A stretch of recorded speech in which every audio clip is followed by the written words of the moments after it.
Selamat pagi sahabat pembelajar, kita berjumpa kembali di seminar online Indonesia Belajar. Bagi Anda yang belum mengetahui Indonesia Belajar adalah sebuah media untuk belajar yang berisi motivasi, inspirasi, dan pengetahuan tentunya dari para narasumber terbaik di Indonesia. Hadir dalam platform mobile aplikasi yang sahabat pembelajar bisa langsung download di Google Play Store maupun di Apple App Store. Dan Anda juga bisa klik di website kita di indonesiabelajar.id. Ataupun melakukan follow pada Instagram kami di indonesia_belajar.id, dan jangan lupa juga untuk melakukan follow pada Instagram Pak Halim @halimjiang. Dan bagi Anda yang memiliki Facebook, Anda juga boleh untuk melakukan like pada Facebook fanpage kami di indonesiabelajar.id. Dan sahabat pembelajar, kami telah membuat juga sebuah grup WA khususnya untuk Pak Halim. Jadi bagi Anda yang belum masuk ke dalam grup WA tersebut, boleh untuk memberikan nomor WA sahabat pembelajar dan kita akan langsung masukkan ke dalam grup tersebut. Perkenalkan sahabat pembelajar, nama saya Jessica yang akan memandu seminar online kita hari ini. Dan seperti biasa, setiap hari Senin pagi kita mengawali minggu kita dengan menghadirkan seseorang yang luar biasa. Beliau adalah Bapak Halim Siang, merupakan co-founder of Ray Institute, Center for Fitness Excellence, promotor hidup sehat yang bermisi mengajak, mengedukasi, dan mencerahkan sebanyak mungkin orang untuk hidup sehat lebih awal dalam upaya mewujudkan kualitas hidup lebih baik dan usia harapan hidup lebih lama. Tentunya beliau sudah hadir di tengah-tengah kita harus sapa terlebih dahulu. Selamat pagi Pak Halim, apa kabar? Selamat pagi Bu Jessica, selamat pagi sahabat pembelajar semua. Kabar saya baik, semoga semuanya dalam keadaan yang baik juga. Terima kasih. Amin. Oke, Pak Halim dan sahabat pembelajar, tema seminar online kita hari ini adalah aerobik dan kardio. Apa bedanya? Jadi memang dua terminologi ini sering diucapkan dan dianggap sama saja atau interchangeable. Tapi keduanya itu punya perbedaan mendasar dan sangat mempengaruhi strategi dalam olahraga. Kenali bedanya agar olahraga bisa lebih tepat sasaran. Hari ini kita akan membahas tema tersebut dengan Pak Halim. Jadi sahabat pembelajar jangan keluar dulu sampai kita benar-benar selesai. Dan bagi Anda yang ingin bertanya, Anda boleh langsung tulis saja pertanyaannya di dalam kolom chat. Nanti pada saat sesi tanya jawab kita akan bacakan dan kita akan bahas satu persatu. Tanpa berlama-lama lagi, Pak Halim dan juga sahabat pembelajar, mari kita bahas tema kita hari ini. Bagaimana nih Pak Halim penjelasan mengenai aerobik dan kardio? Apa bedanya? Silakan Pak Halim. Ya, baik Bu Jessica, terima kasih. Sebelumnya mohon dibantu mungkin untuk share screen dari tim Indonesia Belajar. Selama beberapa episode sebelumnya kan memang saya yang operate ya, tapi entah kenapa laptop saya tidak mengenali lagi speaker dan mikrofon. Jadi mau nggak mau harus dengan HP dan dibantu slide-nya, share screen-nya oleh Indonesia Belajar. Ya, aerobik dan kardio bedanya apa? Sebenarnya bedanya tipis ya, hanya di heart rate. Tapi pada dasarnya saya akan coba. Sebenarnya sih ya, kalau mau dibilang ini mungkin agak-agak clickbait gitu.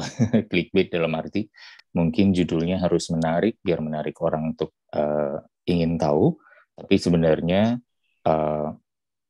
ada satu hal topik yang lebih besar lagi yang saya mau sharingkan di sini. Kita mungkin lanjut dulu ke slide selanjutnya untuk mengetahui apa topik itu. Nah, ini kalau kita berbicara tentang aerobik atau kegiatan kardio, kita akan berbicara tentang sebenarnya secara keseluruhan seluruh olahraga sih, bahkan termasuk latihan beban. Kita akan berbicara dengan FIT principle ini. F yaitu frekuensi, I yaitu intensity, time, T yang pertama adalah time, yang kedua adalah type. Nah, kalau kita bisa tanya, frekuensi berarti apa?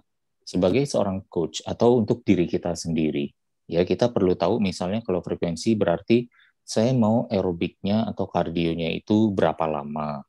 Ya, kemudian sebenarnya di aerobik dan kardio itu hanya pertaining, hanya membahas tentang intensity, ya, tentang apakah ini aerobik atau ini kardio, gitu. Nanti kita jelaskan lagi. Jadi sahabat pembelajar ya Bu Jessica juga bisa melihat bahwa ternyata yang dimaksud di sini judulnya itu hanya di bagian I-nya aja, gitu. Padahal saya pengen bahas fit secara keseluruhan gitu. Tapi kalau saya pasang judulnya fit, apa itu fit dengan double T di judul Indonesia Belajar, nggak ada yang mau hadir nanti ya gitu. Kemudian intensity juga berhubungan dengan apakah ini mau high intensity interval atau MEIT ya, atau medium intensity interval. Kemudian juga yang time ya berarti berhubungan dengan waktu, yaitu apa? Durasinya per sesi berapa lama, ya? Kapan dilakukannya? Sebelum sarapankah atau sesudah sarapankah? Biasanya adalah ke sana, ya. Nanti digabung dengan frekuensi gitu. Kalau untuk yang keempat yaitu type. Type itu berarti ada outdoor, ada indoor, ya. Dalam kegiatan outdoor indoor sama-sama ada jalan, sama-sama ada jogging, sama-sama ada sepedanya, ya. Bersepeda, yang indoor itu sepeda statis, yang outdoor itu ya sepeda biasa, ya. Atau outdoor hiking, ya. Kalau misalnya jalan di indoor apa? Atau lari jogging di indoor pakai treadmill, ya. Misalnya juga circuit training, mungkin circuit training outdoor banyak yang bilang itu, bahkan ada yang bilang CrossFit misalnya, ya, salah satu aktivitas yang sifatnya kardio itu juga bisa indoor dan outdoor. Kemudian tipe juga ada berhubungan dengan impact-nya. Ada yang low impact, ada yang high impact. Jadi mana nih kita program yang cocok gitu ya?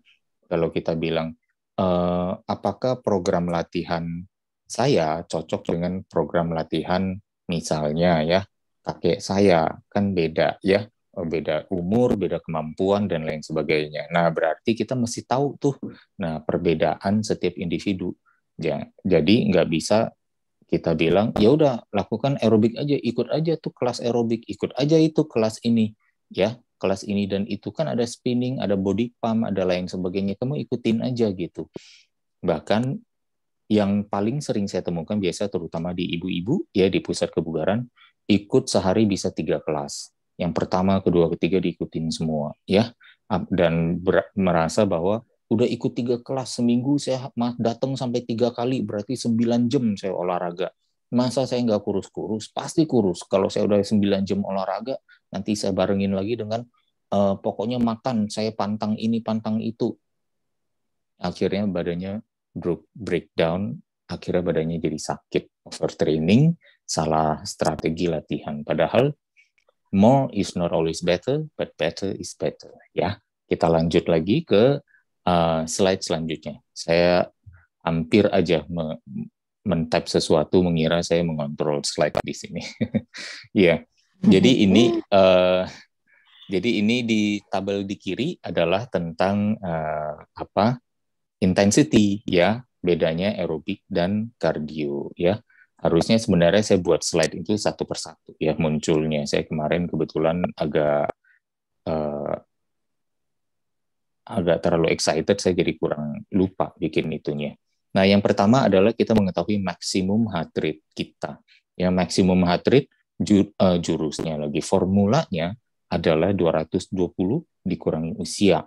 Dan hasilnya adalah jumlah detak jantung per menit. Ya, jumlah detak jantung per menit. Kita maksimumnya 100%, kalau berolahraga biasa detak jantung bisa ambang teratasnya itu ada di mana gitu ya. Nah, kemudian di zona maksimum berarti berolahraganya di 90 sampai 100% dari maksimum ya. Kalau zona anaerobik atau anaerob ya, yaitu zona kardio namanya, zona non aerobik. Itu ada di sebenarnya maksimum juga anaerob sih ya. Di maksimum juga anaerobik ya, dan zonanya juga kardio sebenarnya. Itu di 80 sampai 90. Di 90 sampai 100 biasanya dibilang untuk atlet yang ingin melatih kecepatan ya, melatih speed gitu. Jadi itu ranahnya untuk goal yang ingin menjadi atlet dan meningkatkan performa. Nah, kalau di anaerob atau kardio sifatnya untuk menghasilkan penguatan jantung. Harusnya saya juga melibatkan misalnya ada slide-slide tertentu untuk membahas tentang jantung dan pompanya. Tapi saya misalnya tanpa slide, saya coba mengcaptive perhatian teman-teman untuk mencoba memperhatikan apa yang saya jelaskan sebentar ini. Misalnya di zona kardio itu, kita berbicara tentang berolahraga dengan detak jantung yang sedemikian tinggi. Misalnya seseorang dengan umur 40 tahun gitu ya. 220 dikurang umur jadi berapa? Jadi 180. Nah, itu detak jantung per menitnya yang ambang tertingginya yaitu di 100%. Kita mau berolahraga antara 80 sampai 90%. Berarti detak jantungnya berapa tuh? 80% dari 180 sampai 90% dari 180. Nah, whatever angkanya itu, berolahraganya berada di rentang itu.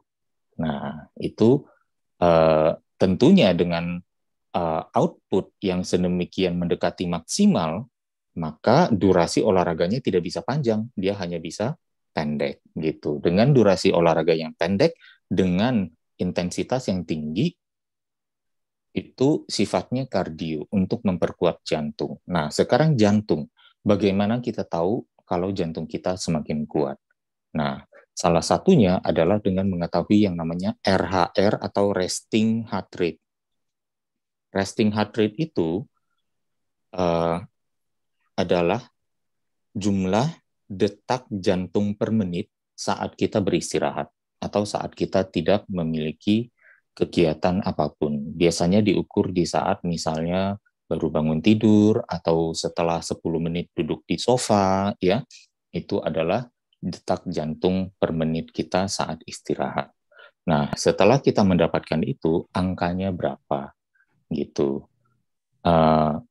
Itu adalah jumlah detak jantung per menit. Untuk apa? Untuk memompa darah ke seluruh tubuh kita. Nah, kuota secara umum orang dewasa, ya, darah yang dipompa itu rata-rata majority adalah 5 liter per menit. Bagi kebanyakan orang dewasa adalah lebih kurang 5 liter per menit. Nah, 5 liter per menit atau 5.000 cc atau 5.000 mililiter per menit itu harus dipompa. Nah, jumlah detak, perlu berapa detak untuk memompa 5 liter? Gitu ya. Perlu memompa berapa detak jantungnya maksudnya ya untuk mendapatkan, untuk memenuhi kebutuhan 5 liter itu ke seluruh tubuh. Kalau misalnya resting heart rate kita angkanya di 70, berarti kita tinggal bagikan 5.000 mililiter dibagi 70 detak. Nah, kalau kita ambil pembulatannya yaitu lebih kurang 70-an mililiter per detak gitu. Itu adalah jumlah mililiter darah yang dipompa sekali detak itu gitu. Nah, kalau misalnya memiliki resting heart rate yang lebih rendah, angkanya berarti dikatakan di 50 detak seorang atlet, anak muda, atlet misalnya atlet bulu tangkis, detak jantungnya bagus gitu ya. Memiliki detak di 50 detak per menit gitu. Kalau 50 detak per menit berarti tubuh hanya butuh 50 detak untuk memenuhi kuota memompa 5 liter. Nah, 5 liter darah dipompa 50 kali sudah terpenuhi. Berarti sekali pompanya berapa? 5.000 cc, 5.000 mililiter dibagi 50 detak. Yang dapat berapa? Dapatnya adalah per detak itu 100 mili. Nah, yang 70 detak, 70 mili, 72 lah, katakan 71, 72 mili, sementara yang 50 detak, 100 mili. Lebih kuat mana jantungnya? Lebih kuat yang 50 detak, karena sekali pompa 100 mili, yang ini sekali pompa 70 mili, atau sekali detak, ya. Nah, di sini kita baru mengatakan itulah kardio. Kardio kan sebenarnya bahasa Latin atau bahasa ilmiah untuk organ jantung, gitu.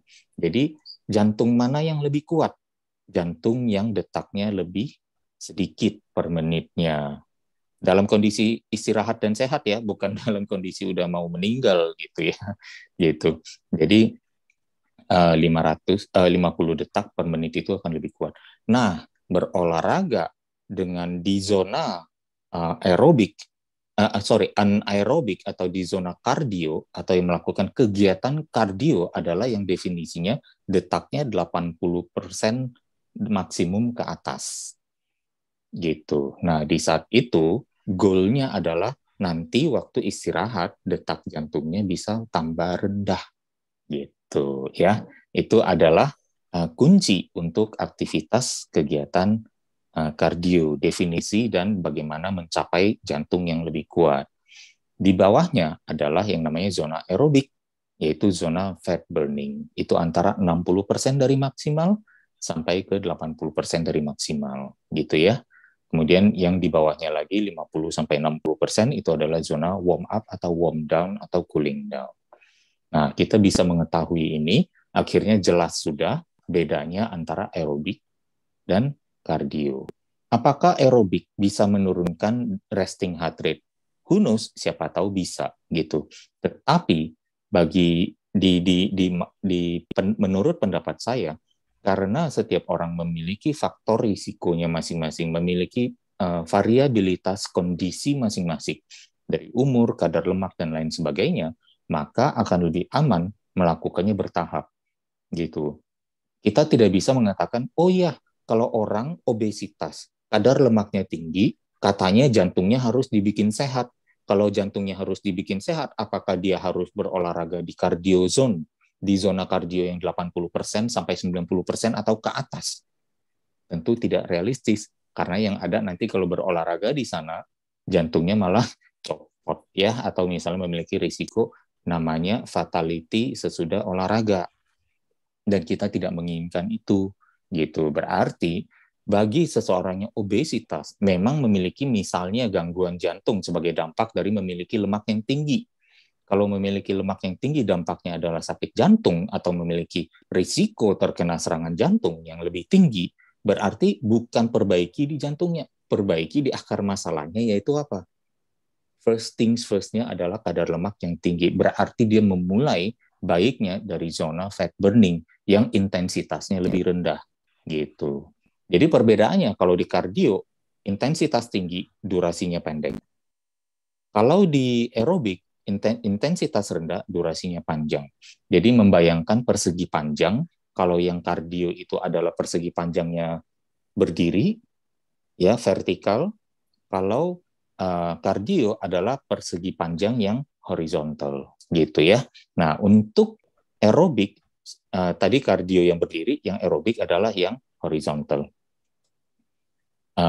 Jadi bagi yang ingin memperkuat jantungnya, tahap pertama adalah untuk menurunkan kadar lemak dulu gitu. Kalau kadar lemaknya sudah rendah, kalau kebiasaan misalnya merokoknya, as we know, kalau merokok berarti meningkatkan risiko serangan jantung, berarti kadang orang yang sudah lean, kadar lemaknya rendah, dan tapi masih menjadi perokok hebat atau perokok berat, dia belum tentu qualified untuk masuk cardio zone gitu ya, karena kembali lagi dikhawatirkan jantungnya tidak akan kuat gitu ya.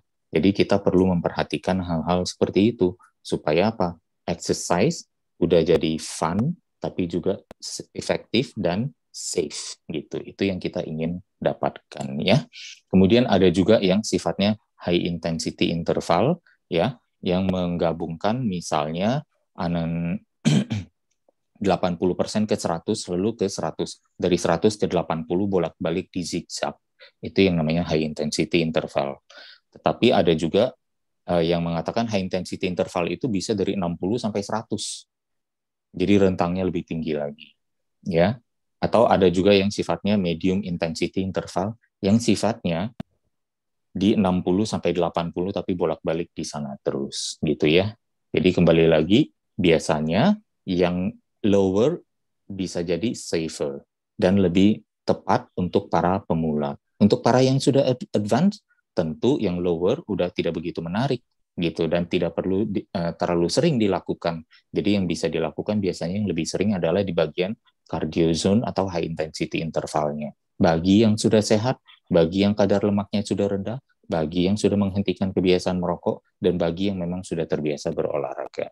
Kalau mau ke sana, bisa gitu ya. Jadi ada tahap-tahapnya, kita nggak bisa langsung.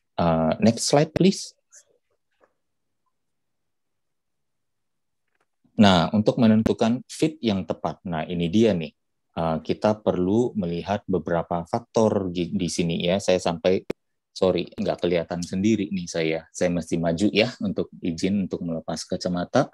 Nah, pertama kita harus yang namanya memiliki kondisi awal atau faktor risiko. Biasanya adalah berat badan, ya, persen dan berat lemak, kadar lemak ya. Kemudian ada juga rekam medis. Nah, rekam medis juga menjadi salah satu faktor.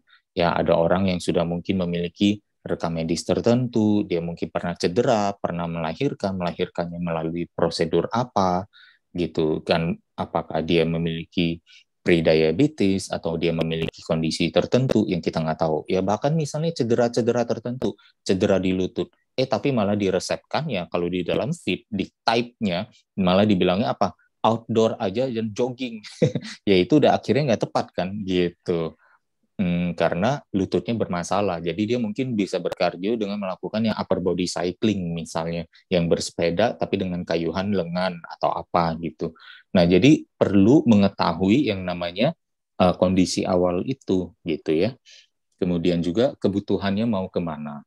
Kebutuhan dalam hal ini apa? Balik lagi, ini needs analysis, bukan wants analysis. Makanya jangan pernah tanyakan kepada klien atau kepada member kita atau kepada diri kita, saya maunya apa gitu loh. Karena mau kita belum tentu adalah apa yang kita butuhkan. Kita perlu fokus ke apa yang kita butuhkan dulu. Suka atau tidak suka, mau atau tidak mau, butuh dulu. Gitu ya, needs analysis. Dan disesuaikan dengan kemampuan. Jadi kemampuan tubuh, kebutuhannya apa? Itulah jenis yang tepat pilihan olahraganya. Baru setelah itu nanti kita ada qualified dengan improvement yang ada, kita baru bisa bilang, oke, kita naik ke next step sampai akhirnya mungkin mendekati apa yang saya mau. Gitu. Karena terkadang apa yang saya mau ada di sini, apa yang saya butuh ada di sini. Kita di sini dulu, gitu. Nggak bisa langsung ke sini. Gitu ya. Banyak akibat strategi yang salah, akibat mematuhi mau daripada butuh, banyak yang fatality olahraga yang terjadi. Padahal bisa dicegah kalau analisis ini kita terapkan dengan baik, ya, dengan akurat. Jadi misalnya apa kebutuhannya? Memperbaiki kondisi medis kah? Ya, atau misalnya menurunkan kadar lemak kah? Atau mau menjadi atlet untuk meningkatkan performa? Bisa jadi ini menjadi satu serial kebutuhan, tapi step by step-nya, chunking-nya, progression-nya sampai ke menjadi performa atlet profesional, tapi ya pertama mbok ya lemaknya diturunin dulu, gitu maksudnya ya. Nah, yang ini yang kita harus kuasai. Sementara goal berarti kita juga mesti lihat gitu. Goal itu hanya parameter ukuran satuan-satuannya ya dari apa yang dibutuhkan gitu. Misalnya apa? Menurunkan lemak berarti apa? Berapa persen atau kilo lemak yang perlu turun dalam sekian bulan. Misalnya itu goalnya ya. Atau misalnya berapa nominal perbaikan angka-angka skor saat melakukan medical check up. Misalnya HbA1c-nya, kolesterol LDL-nya, trigliseridnya, lemak darah, atau bahkan C-reactive protein atau CRP-nya yang sifatnya mungkin marka inflamasi yang untuk penyakit jantung, atau marka uric acid ya, atau bahkan marka kesehatan ginjal dan lain sebagainya, itu dicek dulu. Dan mana yang kita mau improve dengan lebih baik dan apakah bisa dengan olahraga ini gitu ya. Jadi kita memiliki satu analisis fit yang tepat, baru kita menentukan jenis kegiatannya apa gitu ya. Nah, setelah mengetahui ini, kita coba lihat contohnya. Kita next slide please. Nah, ini dia ya. Kita ambil contoh nih. Sekarang ada seorang klien atau orang tua kita, ya mama kita, papa kita, ayah kita, ibu kita di rumah ya. Kita coba cek di sini. Sorry ya, mata udah mulai jelek, jadi saya harus lebih mendekat, jadi muka saya lebih close up. Kondisi awal. Nah, di kondisi awal faktor risikonya apa? Misalnya berat badan. Berat badannya apa? Tinggi nih, obesitas ya. Kemudian ternyata dengan kadar lemak tinggi dan berat badannya juga tinggi. Kemudian rekam medisnya apa? Oh, dia udah prediabetes nih gitu. Angka HbA1c-nya udah jelek gitu ya, udah kurang bagus. Harusnya di bawah 5,7 misalnya atau di bawah 5,5, tapi dia sudah di 5,9 atau udah 6 atau 6,1 gitu ya. Kemudian medikasi yang berlangsung, mungkin selama ini sukanya makan obat sakit kepala dan obat sakit MAH gitu, dan itu sering dilakukan. Tiap kali ada masalah di sana, langsung aja nggak mau tahu, cepat-cepat makan obat misalnya. Mungkin belum makan obat pre-diabetes dari dokter, tapi obat-obat umum yang dijual di pasaran tanpa resep juga sudah sering dikonsumsi. Kita udah masih mengetahui, oh berarti mungkin level toksisitasnya juga tinggi di sana karena medikasi yang sudah kebiasaan medikasi yang berlangsung. Kemudian kebutuhannya apa? Kebutuhannya yaitu memperbaiki kondisi medisnya apa? Perbaiki yang di luar rentang normal secara alaminya gitu. Jadi misalnya apa? Nurunkan kolesterol, bukan pakai obat tapi pakai olahraganya gitu. Mau menurunkan gula darahnya atau HbA1c-nya. Berarti mau menurunkan dengan alaminya, bukan dengan obat-obat atau menekan angka dengan obat. Seolah-olah nanti menekan angka dengan obat, angkanya udah normal, seolah-olah, wah saya udah sehat nih. Markanya memang ketemu, tapi caranya bagaimana? Ibarat kayanya dapat tapi caranya korupsi, atau kayanya dapat tapi caranya dengan cara yang jujur gitu. Atau misalnya lulus ujian, tapi caranya nyontek atau caranya jujur. Nah, itu analogi melakukannya secara alami maupun dengan medikasi ya. Kemudian turunkan kadar lemak gitu ya. Misalnya ya itu sudah pasti perlu menurunkan kadar lemak. Menjadi atlet atau meningkatkan performa belum dulu. Kita fokus dulu ke yang first thing first yang dibutuhkan. Ya itu mungkin bertahap. Ya, tapi kalau misalnya orang tua kita udah umur 75 tahun, ya udah pasti goalnya udah bukan menjadi atlet profesional lagi gitu misalnya ya.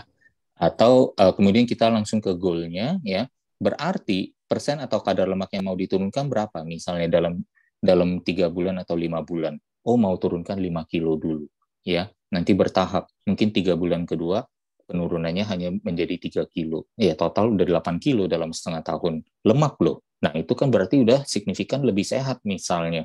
Nah kita bisa bilang, oh ya kalau 8 kilo lemak turun, ya 8 kilo lemak turun secara alami dengan usaha sendiri, keringat, dengan konsistensi, dengan dedikasi yang lebih baik pada penerapan pola hidup sehat, kebiasaan sehatnya ditambah, kebiasaan tidak sehatnya dibuang atau ditinggalkan, ya otomatis badan jadi pasti lebih sehat ya. Kemudian berapa nominal angka-angkanya? Nah tadi cek-cek hasil medical check up-nya, angka-angka vitalnya yang berwarna merah bisa dijadikan biru secara alami. Nah, itulah berarti patokan sehatnya sudah makin kelihatan. Kalau begitu, dengan kondisi orang seperti ini, cocoknya dikasih kegiatan aktivitas olahraga aerobiknya apa, atau kardionya apa. Apakah aerobik atau apakah kardio? Kita coba lihat di slide selanjutnya. Nah, balik lagi nih ke fit tadi, fit principle ya. Frekuensinya berapa sesi per minggu? Oke, katanya dia bisa nih 3-5 sesi per minggu karena udah pensiun, jadi udah bisa berolahraga di rumah. Punya apa aja? Oh, katanya punya treadmill. Oke, boleh, bagus. Kalau punya treadmill, lakukannya apa? Lakukannya aerobik.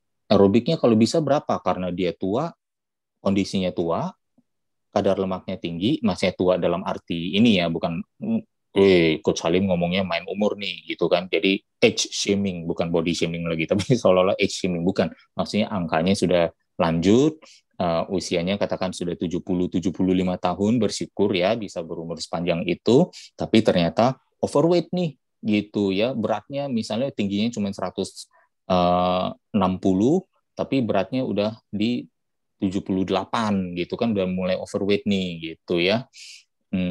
Berarti kebutuhannya apa? Aerobik aja deh. Dia nggak cocok yang namanya high impact, dia low impact aja. Gitu. Karena apa? Udah tua, persendiannya udah rapuh, ya udah mungkin ada ngilu-ngilu sendi di mana, malah disuruh high impact juga, kan nggak cocok misalnya. Jadi aerobik, detak jantungnya segini dulu, dimulai dari 20 menit, nanti lama-lama bisa ke 30 menit ya. Kemudian kapan lakukannya, sebelum sarapan atau sesudah latihan beban gitu bisa ya. Kemudian bentuknya apa? Ya, tipenya. Oh, indoor bisa menggunakan misalnya ikut kelas aerobik ya, atau bahkan bisa menggunakan treadmill. Kalau indoor bisa apa lagi? Mungkin bisa jalan di tempat aja, atau bahkan mungkin bisa duduk dan berdiri dari kursi gitu ya, atau naik turun tangga. Kemudian impact-nya apa? Low ya, jangan yang sifatnya jingkrak-jingkrak, lompat-lompat. Karena apa? Berat badan dan usia. Nah, kan gitu. Gitu. Kita jadi akhirnya bisa cocok memberikan satu analisis. Dari analisis yang tepat, kita bisa merumuskan bentuk kegiatan olahraga yang tepat juga. Jadi begini sebaiknya bijaknya kita dalam membuat satu program atau mempertimbangkan jenis kegiatan yang tepat gitu. Karena saya seringkali melihat, terutama ya, apalagi yang namanya kelas aerobik, itu selalu masuk ke kategori group exercise. Group exercise yaitu berolahraga secara grup atau berkelompok. Tantangannya sama, tapi yang ikut 20, 30, atau 15 orang dengan kemampuan yang berbeda-beda, dengan umur yang berbeda, kadar lemak yang berbeda, tantangan medis yang berbeda, kebiasaan hidup yang berbeda. Gitu. Jadi, it brings a little concern to me gitu. Memang belum ada ceritanya yang meninggal atau menemukan fatality, tapi sudah nggak ada yang sebenarnya di kelas tiba-tiba ada yang pingsan, ada yang collapse karena nggak bisa mengikuti, salah mengikuti kelas yang dia mau tapi dia nggak mampu dan tidak sesuai dengan kebutuhannya gitu. Dan ini adalah justru tugas kita semua gitu loh, sebagai pelaku exercise-nya dan juga sebagai profesional di bidang fitness, untuk mengedukasi gitu, bahwa Bu, Pak, ini kayaknya nggak cocok kelasnya buat Bapak, jangan ikut deh, ambil yang ini aja gitu loh. Nah, kalau kita bisa at least melakukan dengan safety concern ya, perhatian pada safety klien atau member, atau bahkan pada diri kita sendiri, maka ya it's a journey kan, kita tidak ada buru-burunya. Ngapain kita bilang, oh ya ini kata penelitian ilmiah, artikel di sini, kata dari pakar ini pakar itu, ini yang paling bagus, jadi saya mau ngambil yang paling bagus. Saya nggak masalah, yang paling bagus itu bukan menurut orang, yang paling bagus adalah menurut tubuh kita sendiri dan yang paling tepat dalam kondisi kita ya. Semoga itu mendapat perhatian yang besar terutama dalam berolahraga. Semoga ini bisa jadi bekal kita ke depannya gitu ya, baik untuk olahraga kita sendiri, untuk orang-orang yang kita kasihi, maupun member maupun klien ya. Kita lanjut lagi ke slide berikutnya. Nah, jadi kita ternyata sudah ada di akhir ya. Saya tinggal membaca sedikit. Aerobik umumnya memiliki intensitas yang lebih rendah, sementara kardio memiliki intensitas yang lebih tinggi. Dalam melakukannya, tentu harus disesuaikan dengan kondisi masing-masing orang yang berbeda. Dengan kondisi yang berbeda, maka pilihan fit-nya pun akan sangat berbeda dan sangat individualistis. Ini yang dinamakan precision and personalized ya. Jadi kita melihat kegiatan bersifat aerobik atau kardio ini seringkali dilakukan secara bersamaan dalam kelompok ya, yaitu yang tadi baru saya sebut, adalah tugas kita misalnya sebagai instruktur atau trainer ya, untuk menanyakan kondisi tubuh peserta dan mengingatkan apabila kelas yang yang akan diadakan tidak cocok untuk peserta. Dan akan lebih baik lagi peserta juga selalu terbuka tentang kondisi tubuhnya saat ditanya, atau sebelum menanyakan, ditanya pun menanyakan ke diri sendiri, sebenarnya ini cocok untuk saya atau tidak. Be honest aja gitu ya, karena terkadang kelas-kelas aerobik sudah sangat dipolusi ya, sangat terkontaminasi oleh misalnya keinginan-keinginan yang tidak realistis, Seperti saya ingin menguasai gerakannya karena gerakannya kelihatan cool, gayanya hip hop style nih gue banget gitu. Tapi hip hop dan overweight kan nggak masuk gitu ceritanya misalnya ya, gitu. Jadi itu yang perlu dibenahi dulu gitu loh, biar olahraganya cocok dulu ya. Yang terbaik adalah yang tepat, dan yang tepat itu yang mempertimbangkan safety. Nah, kira-kira seperti itu ya. Jadi demikian dari saya. Next slide hanya ucapan terima kasih ya atas perhatian dari sahabat pembelajar. Semoga bisa diserap ya pengetahuan singkat ini. Nanti bisa dibaca lagi. Akan saya bagikan juga slide presentasi hari ini ke dalam grup WhatsApp. Jadi yang belum masuk ke grup WhatsApp, buru-buru mendaftarkan dirinya ke sana ya.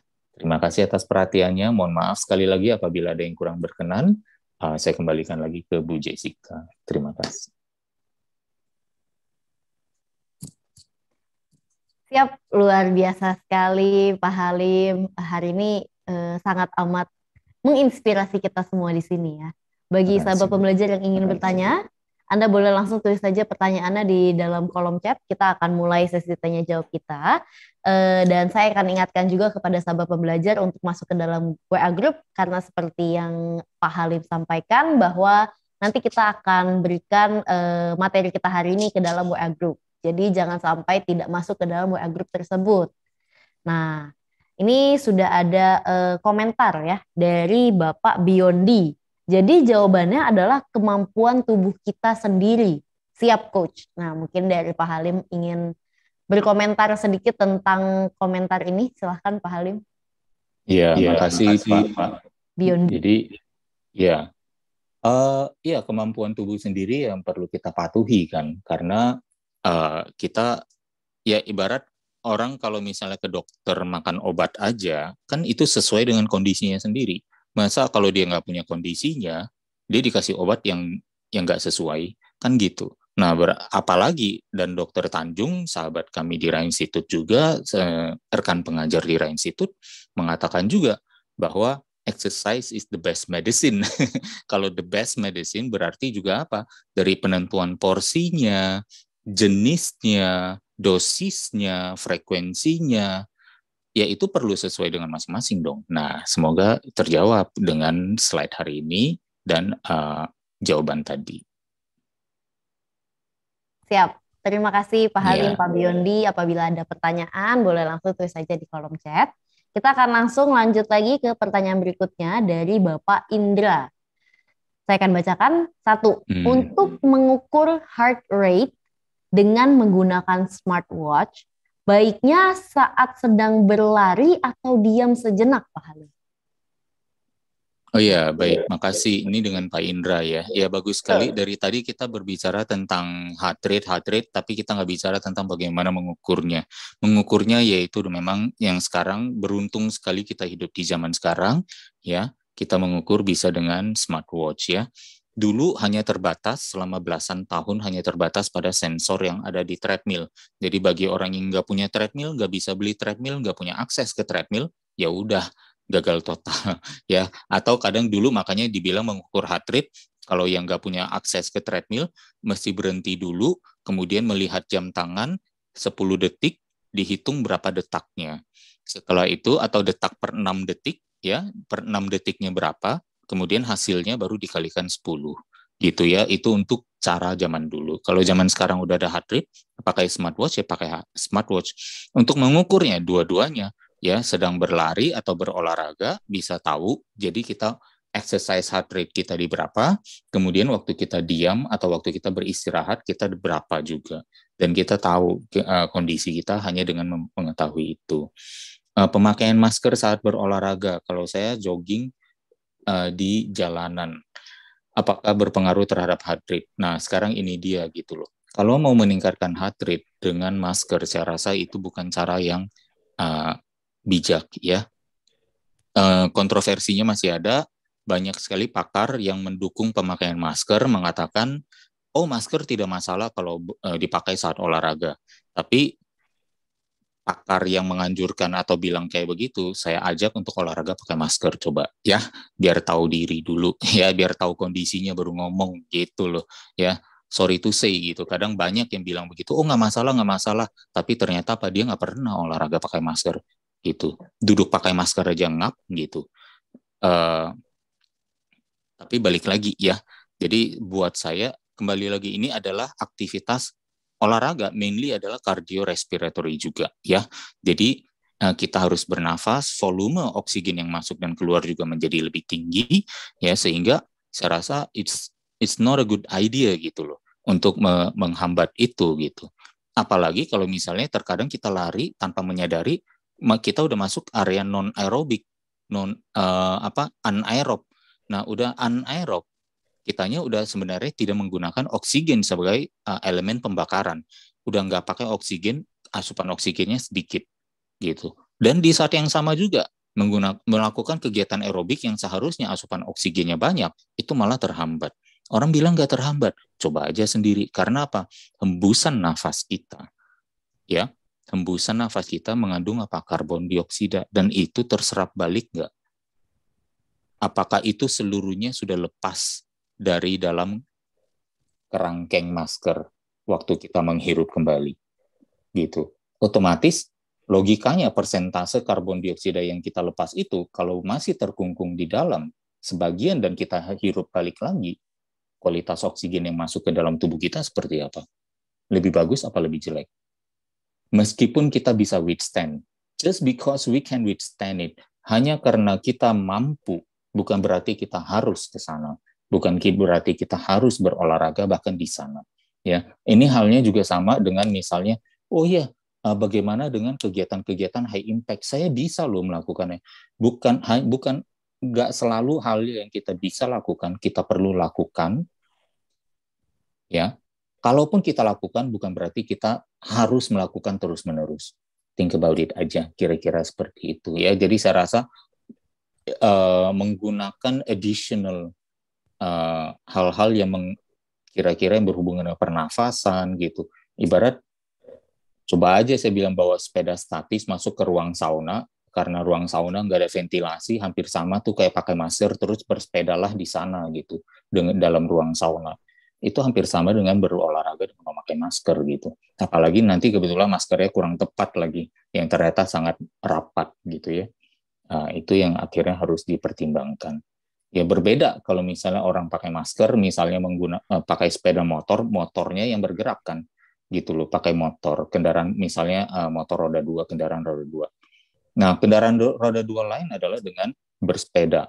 Nah, kemudian dipikir saya pakai motor nggak kenapa-napa pakai masker, lalu masker yang sama dipakaikan waktu bersepeda, ngos-ngosan, jadi lebih habis, gitu. Tapi saya rasa bukan hal yang tepat lah untuk menaikkan detak jantung karena seolah-olah ada elemen membatasi oksigen yang masuk ke dalam tubuh. Saya rasa itu nggak bijak. Gitu. Semoga terjawab. Siap. Terima kasih Pak Halim. Pak Indra semoga terjawab. Kita lanjut lagi ke pertanyaan berikutnya dari Ibu atau Bapak Putih Intan Ageyani. Coach Halim, mau tanya, apa boleh kalau orang jogging sambil bawa dumbbell atau kakinya diikat beban agar lebih berat? Apa pengaruhnya dan negatifnya positifnya? Apa pengaruhnya dan negatif positifnya apa, Coach? Terima kasih sebelumnya. Silakan Pak Halim. Ya, Bu Putih, mungkin sebenarnya dalam pertanyaan itu sudah menjawab sendiri ya, gitu. Kalau misalnya bawa dumbbell, bawa beban yang diikat di pergelangan kaki, membuat seolah-olah lebih berat. Nah, pertanyaannya adalah, itu goalnya apa? Dilakukan oleh siapa? Si siapa ini butuhnya apa? Kan gitu. Kalau misalnya mungkin mau berbicara tentang, oh ini joggingnya untuk atlet, ya, dia memang secara khusus ada nomor olahraga, dia harus lari bawa dumbbell. Cabang olahraganya berlari dengan membawa dumbbell, atau berlari dengan kakinya diikat besi, gitu ya. Ya nggak apa-apa, berarti precision and personalized, kan gitu. Tapi apakah cocok? Gitu ya, maksudnya goalnya ini mau meningkatkan sports performance. Kemudian berarti apa, kalau sports performance biasa urusannya dengan yang tadi saya bilang apa, kalau kita ngelihat tabel heart rate-nya di I-nya, di intensity-nya. Berarti di mendekati maksimum 90 sampai 100%. Nah, kalau udah kayak begitu, siapa yang melakukannya? Obesitas atau anak muda yang memang mau jadi atlet, yang memang sudah lean dan memang sudah berpola hidup sehat yang tidak merokok. Nah, itu kan akhirnya kita jawab sendiri. Gitu ya. Jadi ini kita membahas tipe, yaitu dalam FITT itu frequency, intensity, time, and type, ini yang masuk ke type-nya. Ini jadi kategorinya adalah high impact, ya, dan kemungkinan berhubungannya dengan detak jantung yang tinggi, berarti intensitasnya di 90% ke atas, gitu ya. Nah, itu berarti cocoknya untuk siapa? Yang kadar lemak tinggi kah atau yang kadar lemak rendah? Nanti baru bisa terjawab. Semoga terjawab, Bu Putih. Terima kasih Pak Halim, Bu Putih, semoga terjawab. Kita lanjut lagi ke pertanyaan Ibu Dewi. Kebetulan saya instruktur aerobik. Jadi sebaiknya apakah dipisah antara kelas aerobik dan kelas kardio? Bagaimana mengelompokkannya Pak Halim? Silakan. Yes, ya Bu Dewi pasti bisa mengelompokkan dengan analisis di fit tadi ya, dan analisis kondisi klien, kondisi awal ya, kemudian kebutuhan dan kemudian goal-nya gitu. Jadi bisa dikelompokkan, mungkin dilihat aja dari misalnya tipe tubuhnya atau mereka pernah cek kadar lemaknya. Yang kadar lemak tinggi, berat badan agak tinggi, mungkin kasih ke kelas aerobik yang low impact. Kemudian bagi yang sudah lebih lean, sudah lebih kuat, yang sudah mengikuti kelas, setia mengikuti kelas Bu Dewi selama minimal 6 bulan, dan terjadi peningkatan dalam progresnya, dan nggak tambah gemuk lagi, kemudian ternyata adalah teman baik yang ternyata kita ketahui pola makannya bagus, ya kita bisa masukkan ke yang sifatnya kardio. Berarti kelas kardio tidak perlu 1 jam. Kadang kelas kardio hanya perlu 30 menit. Sementara kardio high impact, ya. Kardio dan high impact atau kardio saja, tapi bisa juga low impact. Jadi bisa tuh divariasikan. Kelasnya aja berarti bisa 4 atau 3 lah, ya. Aerobik low impact, ya, aerobik dan low impact. Kemudian ada kardio low impact, kemudian ada kardio high impact. Bisa 3 kelas. Aerobik low impact bisa 1 jam, kardio low impact bisa misalnya 45 menit, kardio high impact bisa hanya 20 menit. Nah, itu menjadi satu kelas yang variasinya cukup banyak, jadi bisa sesuai kategori kelompok orang-orang yang melakukan sesuai dan precision. Kalau dibilang, tapi terlalu gampang, nggak apa-apa. Itu yang kamu butuhkan, bukan yang kamu mau, bukan yang kamu persepsikan sendiri, gitu ya. Kadang terlalu gampang pun banyak yang kolaps. Berapa kali kita melihat bahwa orang hanya jogging biasa aja kolaps, gitu. Padahal dibilangnya gampang, nggak apa-apa kok, tapi keliengan, gitu ya. Kadang kita harus take with a grain of salt, gitu. Bernaikan orang-orang yang kadang suka nggak dengar sama badannya sendiri, gitu ya. Semoga menjawab, Bu Dewi. Terima kasih Pak Halim, Bu Dewi, semoga terjawab. Kita lanjut lagi ke pertanyaan Bapak Biondi. Coach, mau tanya, seberapa besar kafein dalam memacu heart rate? Apakah ada pengaruhnya secara signifikan? Apakah ada takarannya untuk sebelum berolahraga? Oke, Pak Biondi, sepertinya kafein juga berpengaruh berbeda-beda pada setiap orang ya. Jadi misalnya kalau misalnya segelas espresso ya, mungkin katakan 150 sampai 200 mg, ada yang tidak berdampak karena sudah terbiasa, ada yang baru minum seteguk aja detak jantungnya sampai malam gitu ya. Jadi kita tidak bisa mengeneralisir, tapi yang pasti adalah ketahui toleransi tubuh kita sampai kemana gitu ya. Jadi saya nggak bisa menjawab, nggak bisa menjawab secara spesifik karena ini sangat spesifik, setiap orang berbeda-beda. Tetapi bagi yang merasa badannya siap, nggak bermasalah, dan seolah-olah kafeinnya akan dipakai untuk sebenarnya kafein mungkin bukan di heart rate ya, karena ada sedikit mungkin karena sifatnya mau memicu yang namanya adrenalin gitu di sana, sehingga heart rate-nya naik. Dampak heart rate naik itu biasanya dari adrenalin yang lebih tinggi yang dihasilkan dari konsumsi kafein yang cukup tinggi. yang memberi stres kepada central nervous system kita, ya sistem pusat saraf. Dan ada juga yang kedua adalah kafein bersifat diuretik, yaitu membuat tubuh kita mengeluarkan cairan lebih banyak, darah relatively konon menjadi lebih kental, sehingga mungkin pompa jantung jadi lebih berat. Jadi perlu berhati-hati di sana ya. Jadi saya rasa everything in moderation is good, tapi jangan sampai kita too much of a good thing juga. Semoga terjawab Pak Biondi. Terima kasih Pak Halim, Pak Biondi, semoga terjawab. Kita lanjut lagi ke pertanyaan Bapak Aan. Coach, setelah latihan beban, lalu melakukan kardio dengan skipping untuk memasuki zona fat burning, apakah pengukurannya akan sama dengan kardio menggunakan sepeda atau yang lain? Silakan. Ya, Pak Aan, terima kasih pertanyaannya bagus ya. Ini berarti perbandingan antara apa nih coba? Kalau misalnya sahabat pembelajar mau coba melakukan sedikit menerapkan apa yang tadi dipelajari dari slide ya, skipping, yaitu kita berbicara tentang type-nya. Type tapi intensity-nya mau fat burning. Berarti apa? Ini mau masuk ke zona aerobik yang high impact. Karena skipping kan lompat-lompat terus ya, atau loncat-loncat kecil lah, bukan lompat ya. Tapi sementara kardio menggunakan sepeda. Nah, sepeda tapi mau meraih kardio. Kardio berarti apa? Heart rate-nya tinggi. Berarti apa nih? Ini mungkin outdoor yang sifatnya trekking ya, atau dengan mountain bike gitu, atau bahkan triathlon salah satunya dengan bersepeda. Jadi kardio sendiri kan definisinya tadi apa? Kardio definisinya adalah melakukan aktivitas dengan heart rate yang 80% ke atas gitu. Sementara fat burning adalah 60 sampai 80. Ini jadi agak bertolak belakang nih. Skipping high impact, tapi sepeda mungkin dianggap low impact. Low impact high intensity, ini high impact low intensity gitu. Jadi kalau kita bilang zona fat burning dengan skipping akan lebih cepat tercapai karena apa? Detak jantungnya rendah, pakai kegiatan high impact, loncat-loncat begitu, akhirnya lonjakan heart rate-nya masuk ke dalam 60-80 itu akan lebih cepat. Tapi apakah ready? Kan gitu. Kemudian balik lagi, kalau bersepeda, sepedanya apa? Sepeda statis misalnya. Kalau sepeda statis, untuk mengayuh secepat-cepatnya sampai naik ke 80% juga nggak gampang gitu ya. Saya nggak bilang di sini setiap olahraga harus secepat-cepatnya meraih sana. Meraih ke detak jantung yang ditargetkan.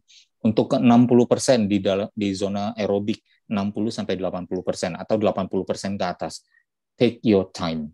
Ya, gunakan waktu yang seadanya. Terkadang untuk masuk fat burning zone perlu bahkan 5 menit. Tapi kalau cardio zone di atasnya perlu lebih tinggi lagi, mungkin perlu 5 menit atau 7-10 menit tambahan. Jadi untuk bisa ke sana secara aman aja perlu 15 menit gitu.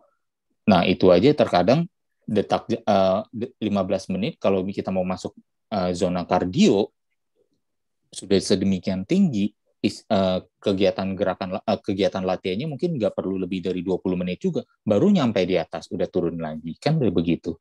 Nah, jadi itu yang perlu kita sebagai fitness profesional ketahui gitu. Kita olahraganya mau seperti apa, kemampuan tubuh merekam detak jantung, mengetahui oke, saya di 2 menit detak jantung saya berapa, set setelah jalan di speed begini detak jantung saya berapa. It takes a lot more detail lagi gitu. The devil is in the detail katanya. Jadi bahkan kita sebenarnya perlu tahu, bahkan misalnya karena Pak Aan adalah alumni Rai Institute, makanya saya bisa bilang begitu, bahkan kepada misalnya para instruktur, bahkan kepada para independent doer, exercise doer yang tidak menggunakan trainer. Ketahuilah, saya biasanya setelah berlari misalnya 5 menit, jogging di speed 6 atau speed 7, setelah 5 menit, saya mulai dengan detak jantung berapa, saya setelah 5 menit detak jantung saya naik berapa. Itu juga perlu diketahui, gitu, supaya apa? Bisa lebih precision, lebih personalized lagi, ya. Semoga terjawab. Pokoknya, that is how salah satu cara you listen to your body. Semoga terjawab, Pak Aan. Terima kasih Pak Halim, Pak Aan, semoga terjawab. Kita lanjut ke pertanyaan Ibu Natalia. Ada 2 pertanyaan. Selamat pagi Coach Halim, apakah benar ketika olahraga dengan heart rate tinggi tidak boleh tiba-tiba istirahat dengan jongkok atau duduk di bawah? Mohon penjelasannya. Itu pertanyaan pertama. Pertanyaan kedua, untuk pemulihan hidrasi, benarkah ada pantangan tidak boleh minum air dingin? Silahkan Pak Halim. Oh iya, kalau mendadak itu tidak boleh. Saya rasa kita perlu mengomit atau mengeluarkan kata tidak boleh dalam fitness, ya. Bahkan dalam pola makan juga. Katanya nggak boleh makan itu ya, nggak boleh makan ini ya. Katanya pantang ini ya, katanya pantang itu ya. Katanya olahraga nggak boleh ini, nggak boleh itu. Yang nggak boleh itu sebenarnya sedikit. Yang nggak boleh itu adalah membahayakan tubuh. Nah, apakah ini membahayakan tubuh? Gitu. Bagi kebanyakan dari kita. Mungkin iya. Kalau iya, yang tidak mampu, ya udah jangan. Ya ini kan hampir sama dengan misalnya seolah-olah mengatakan, oh mobil katanya nggak boleh nih. Habis ngebut, setelah ngebut tiba-tiba ngerem gitu. Ya ada benarnya juga sih gitu ya. Karena orang di dalamnya, kalau orang di dalam kendaraan itu dianalogikan sebagai organ-organnya, ya nggak meskipun pakai seat belt, itu kan juga akan terlontar gitu dengan rem mendadak itu gitu loh. Bayangkan yang tidak memakai seat belt yang kebetulan duduk di belakang misalnya gitu. Jadi ya itu saya rasa sama, pertanyaannya sangat natural. Kalau kita menggunakan analogi begitu ya mungkin baiknya ada slowing down juga. Namanya kita bertahap untuk naik, kenapa kita harus mendadak untuk berhenti? Ya kan kira-kira begitu. Kalau untuk pemulihan hidrasi, air saya rasa sama aja ya, boleh dingin, boleh hangat ya. Memang ada teori mengatakan kalau air dingin itu mungkin di saat tubuh kita sedang hangat, terutama seolah-olah disiram hal yang dingin kurang bagus. Tetapi ada teori mengatakan air dingin lebih mudah diserap oleh sel tubuh di saat dehidrasi. Daripada kalau dehidrasi meminum air hangat, kayaknya air hangat lebih tidak cepat diserap. Ada teori yang macam-macam, saya rasa dikembalikan kepada masing-masing saja. Ya, kalau ada yang merasa secara sugesti, aduh olahraga tempatnya pengap, keringetan, terus panas, kemudian ternyata minum air dingin malah membuat adanya adanya satu rasa yang lebih lega, ya kenapa tidak gitu ya. Tapi kembali lagi terkadang itu terasa lebih lega tapi tubuh kita tidak bisa withstand, juga kita harus dengar. Saya rasa ini kembali lagi tidak menjadi satu pantangan yang besar. Yang lebih penting adalah jumlah air yang masuk ke badan sebaiknya mencukupi, jangan sampai kurang. Kira-kira seperti itu. Terima kasih Pak Halim. Semoga terjawab Ibu Natalia. Kita lanjut lagi ke pertanyaan berikutnya dari Bapak Galang. Coach Halim, mohon izin bertanya. Apakah seseorang dengan kadar lemak tinggi bisa direkomendasikan untuk menggunakan program latihan HEIT atau lebih disarankan MIIT? Mohon jawabannya. Terima kasih. Ya, tadi justru di slide-nya sudah dijelaskan persis ya tentang contohnya ya, kira-kira seperti apa. Mungkin dari faktor usia dirasa bisa, kembali lagi saya bilang, bisa bukan berarti harus. Bila bisa berarti mungkin boleh sesekali gitu ya, gitu. Bisa juga bisa jadi boleh seterusnya gitu. Kalau kembali lagi, terkadang kita memang di dalam fitness itu banyak sekali berhubungan dengan ego. Saya memilih olahraga atau kegiatan yang saya suka, yang saya lihat di IG oleh influencer, kayaknya keren dan saya mau ikut kelihatan keren juga, gitu. Atau misalnya saya mau berolahraga begini karena gebetan saya ada di kelas itu, sementara saya pengen ikut doang, nggak peduli saya mampu apa enggak. Nah yang kayak begini-begini yang akhirnya apa, gitu loh. It's this kind of thing yang sebenarnya give fitness a bad name. Nanti kalau terjadi kenapa-napa, yang disalahin fitnessnya, yang disalahin tempatnya, bukan orangnya, gitu loh. Jadi saya rasa tujuannya mau kemana sih? Kenapa harus HIIT, gitu loh. Kalau bisa direkomendasikan, mungkin bisa. Kalau misalnya overweight tapi muda. Tapi apakah dia pemula? Apakah dia advance? Kita nggak tahu juga, gitu.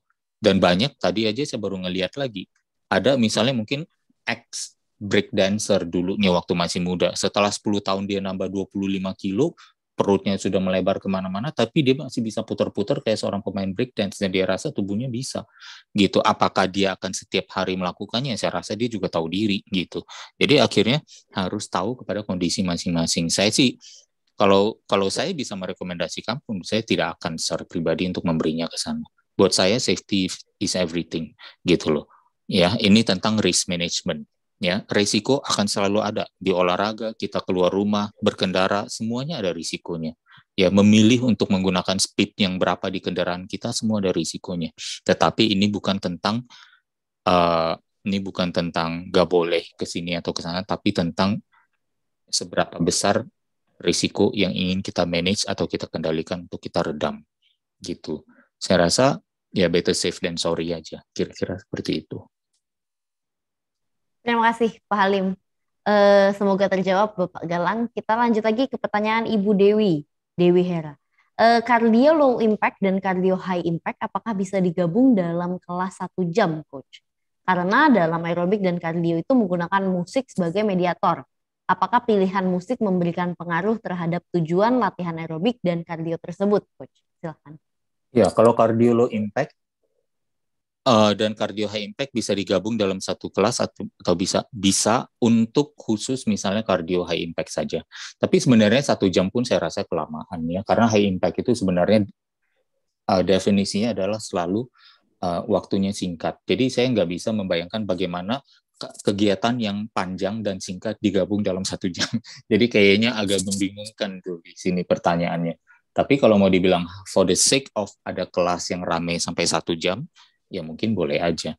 Tapi balik lagi ya, make sure peserta yang ikut tahu ini kelasnya seperti apa gitu, dan make sure kita sebagai pengajar mengkomunikasikan kelas kita dengan baik dan memberikan warning yang seperlunya ya. Yang harus menjadi standar sekarang sebenarnya adalah berolahraga menggunakan smartwatch. Itu sudahkah itu diterapkan? Apakah dengan menggunakan smartwatch pun ada fitur untuk memberikan bunyi atau memberikan getaran kalau detak jantung yang ditargetkan sudah tercapai, jangan going lebih tinggi lagi. Nah, itu yang sebenarnya perlu menjadi safety precaution yang para leader of the class of group exercise harus kuasai gitu. Ya, itu menjadi satu jawaban saya. Sementara di dalam aerobik sebagai musik, apakah bisa memberikan pengaruh? Bisa banget gitu. Bayangkan kalau lagu stretching dipakai high impact. Lagu stretching kira-kira seperti apa? Temponya lambat, bahkan tidak ada beat drumnya, tidak ada tempo drumnya, dan nadanya panjang, dan soothing, dan rendah nadanya, tidak tinggi, memberikan satu dampak yang sifatnya kembali ke nafas dan stretching. Nah, itu kita pakai untuk ceritanya high impact. Masuk nggak? Kan enggak ya gitu. Jadi tentunya akan disesuaikan pilihan lagunya. Tapi saya rasa ini menjadi tantangan profesi menjadi seorang instruktur aerobik agar lebih tajam lagi dalam merancang kelasnya. Semoga terjawab Bu Dewi. Terima kasih Pak Halim, luar biasa sekali. Bapak Ibu semoga terjawab sahabat pembelajar. Ini sudah ada beberapa juga yang komentar terima kasih kepada Coach Halim. Terima kasih Coach penjelasannya. Salah satunya ada dari Pak Aan. Terima kasih Coach penjelasannya. Saya bukan alumni institut, hanya fitness antusias. Oh, berarti namanya sama. Ada juga alumni yang namanya Aan Firdaus. Iya. Oke, siap. Terima kasih Pak Halim dan terima kasih juga sahabat pembelajar. Ternyata tidak terasa sekarang sudah jam 11 lewat. Mungkin sebelum saya benar-benar tutup, Pak Halim boleh memberikan sebuah closing statement. Silahkan Pak Halim. Iya, untuk sahabat pembelajar, jadi semoga hari ini slide-nya bisa, atau seminarnya lah, sesinya bisa membantu untuk membuat kita lebih aware tentang exercise with precision and personalization, karena ini satu hal yang sebenarnya sangat underappreciated atau sangat kurang mendapatkan perhatian di kalangan fitness profesional. Apalagi berarti sangat kurang disadari oleh para pelaku yang belum pernah belajar tentang fitness dan atau teori-teori atau science of fitness-nya gitu. Jadi from now on semoga ya kita sudah lebih aware sehingga kita berpartisipasi dalam olahraga yang lebih safe dan efektif ya, bukan lagi yang misfiring atau misalnya memberikan sesi olahraga yang salah sasaran. Semoga dengan demikian kita bisa terus meraih progres ya, karena melalui safety kita menghindari injury, mengurangi injury. Dengan mengurangi injury berarti kita kontinuitas kita berolahraga dan menjalankan pola hidup sehat ini akan menjadi lebih konsisten. Ya, semoga terjawab semuanya. Apabila ada kekurangan mohon dimaafkan. Kita bertemu lagi semoga minggu depan. Terima kasih. Luar biasa sekali. Terima kasih Pak Halim. Terima kasih juga sahabat pembelajar telah hadir di tengah-tengah kita. Seperti yang tadi Pak Halim sampaikan, nanti kita akan bertemu lagi di minggu depan tentunya dengan tema yang tidak kalah luar biasa dari hari ini. Dan sahabat pembelajar jangan lupa juga untuk masuk ke dalam WA Group dengan memberikan nomor WA sahabat pembelajar karena nanti di dalam WA Group Pak Halim akan mengirimkan materi kita hari ini ya. Jadi Bapak Ibu bisa langsung share ke sanak saudara ataupun kemana-mana. Dan saya akan ingatkan juga kepada sahabat pembelajar, untuk sesi ini juga kita akan masukkan ke dalam YouTube-nya Indonesia Belajar. Jadi bagi Anda yang ingin melakukan share ke dalam kemana-mana, itu bisa langsung dari YouTube-nya kita di Indonesia Belajar Official. Nah, sebelum kita tutup, mungkin sahabat pembelajar boleh buka dulu mic-nya dan juga videonya. Kita akan foto bersama dulu, kita foto keluarga terlebih dahulu. Kita akan foto sebanyak 3 kali. Mungkin boleh sahabat pembelajar untuk buka videonya. Saya akan fotokan. Oke, sahabat pembelajar silakan buka videonya. Saya akan hitung untuk page yang pertama. 1, 2, 3. Oke, untuk page kedua silakan Bapak Ibu yang belum buka videonya. 1, 2, 3. Dan yang ketiga, silahkan sahabat pembelajar, 1, 2, 3. Oke, siap. Sekali lagi saya ucapkan terima kasih yang sebanyak-banyaknya kepada Pak Halim. Dan terima kasih juga untuk sahabat pembelajar. Kita jumpa lagi minggu depan. Sahabat pembelajar boleh buka mic-nya. Kita sampaikan terima kasih kepada Pak Halim.